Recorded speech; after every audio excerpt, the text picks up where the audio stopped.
In a small town, 1,000 people voted in the mayoral election. Candidate A won the vote with 51.1% of the vote. 42.3% of the voters were female. Of those female voters, 68.1% voted against candidate A. The question here is going to be what percent of male voters voted for candidate A? So, to solve this problem, we're going to start by letting M be the number of male voters, F be the number of female voters. A is going to be those who voted for candidate A, and A complement is going to be those who voted against A.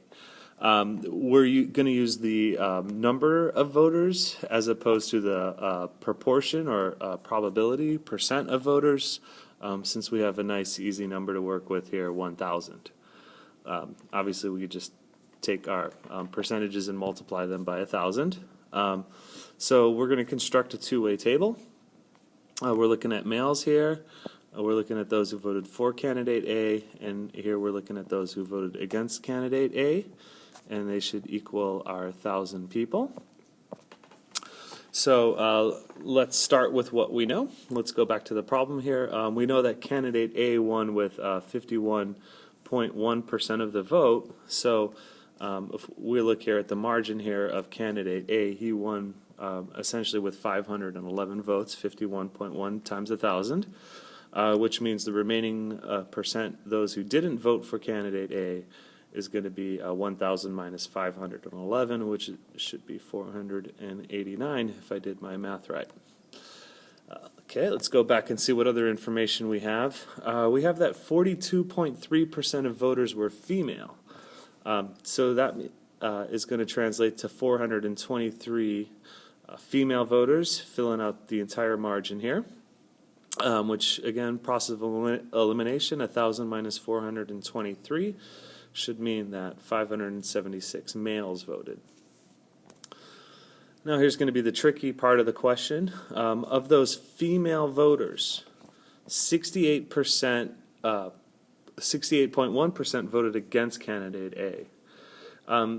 So when we look at this part of the problem, what we're actually using a conditional distribution. Why? Because we're saying the probability of those who voted against candidate A, given that they were female, was that 68.1% of the vote. And if I rewrite this here, carefully kind of calling A, B, and F A here. I know we have our A and B flipped, so it can look a little confusing, but think about what place all of these letters are in, not the letter itself. But this should equal the probability of A complement and F divided by the probability now, not of A, but the probability that they're female. And it's going to be better if I use the second part of the equation, so the probability that they are, oops, let's undo that. The probability that they are female and voted for A, or I'm sorry, voted against A complement, is going to equal the probability that they're female times the probability that they voted for, or I'm sorry, against candidate A, given that they were female. I know this notation looks kind of scary, but this is essentially what we're solving for. We're solving for this right here. We want to find those females that voted against candidate A and were females. So we had the probability that they were female, which if we look here, that was our 42.3%.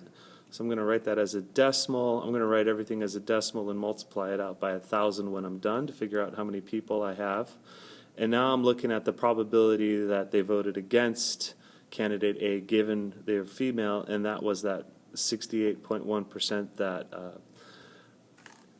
that we were given. So let me get my calculator out. Let me try this calculation here. 0.423 times 0.681, and that's going to be it's going to equal 0.288063, and I'm going to multiply that by 1,000 to get my number of people So that should be 288.063. We're talking about people here, not numbers, so I'm gonna assume that this 0.063 was a little bit of rounding error, so we can round this to the nearest whole number, and this is gonna tell me that 288 females voted against candidate A.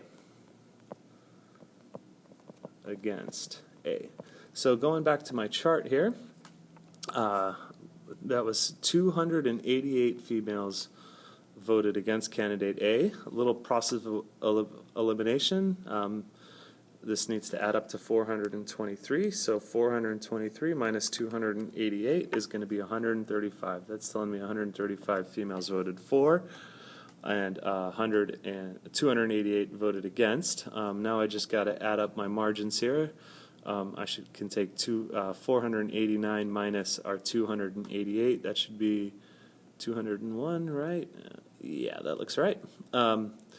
Which means that the number of males left over is 576 minus 201. I'm too scared to get this wrong, so let's do it on my calculator. 375. And we could check all these numbers to make sure they work, that this table works. These should add up. 511 males, check. 511 for, check. 576 males. All the other margins you can see work out. Now with my table completely filled out, I should be able to easily answer my question. What percent of male voters voted for candidate A? Again, this is a conditional probability. We're looking for what percent, what's the probability that somebody voted for candidate A, given that they were a male, and this should equal the probability that they voted for candidate A and are a male divided by the probability that they are that they are not A, I got this wrong, the probability that they are male.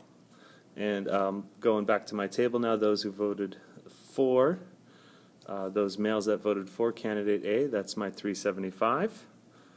And the probability that they were male, where's my table again? 576 men. So 576, so that's telling me 375 divided by 576, we have that 0.651. So 65.1% of males voted for A. And we are done.